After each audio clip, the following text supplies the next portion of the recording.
আলুগুলো কেটে ভালো করে ধুয়ে নিয়েছি। এই দেখুন, এই আলুগুলো এরকম আলু ভাজা খেতে আমার খরমশাই ভীষণ ভালোবাসে।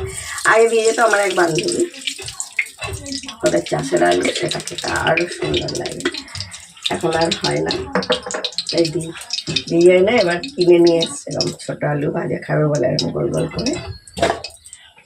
দুটো শুকনো লঙ্কা আর 5 ফোড়ন নেবো।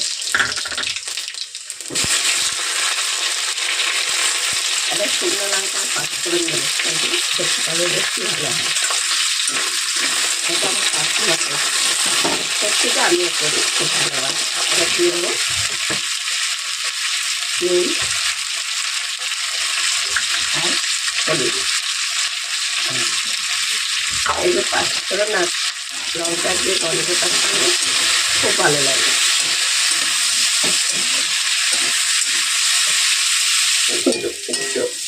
আর একটু লালচে লালচে করে ভাজবো, তবে খেতে বেশি ভালো লাগবে।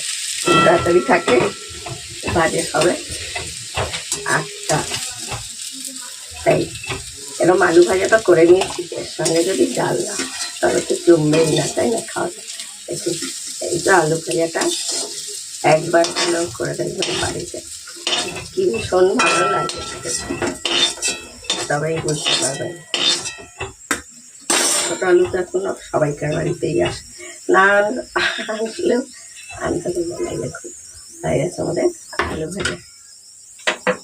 আমি কড়াতেই তেল দিয়ে দেবো, কারণ হচ্ছে ডাল না হলে তো জমবেই না আলু ভাজাটা।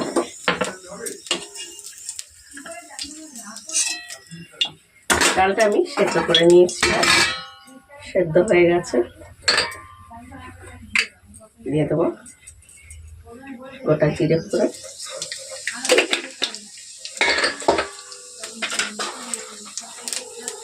আর দেবো কিছুটা পেঁয়াজ কুচি, খুব কুচি করে দিয়েছি পেঁয়াজটা। এই পেঁয়াজটা ভেজে নেব। আর নিয়েছি বড়া নিয়ে দিয়ে দেবো টমেটো।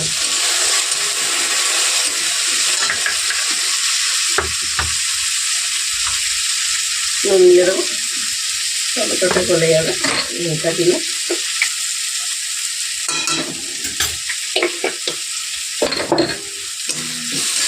হলুদের গন্ধটাও চলে যাবে, টমেটোটাও নরম হয়ে যাবে, গলে গেছে। দিয়ে দেবো লবণটা, দিয়ে দেবো এই যে ডালটা সেদ্ধ করে দেবো।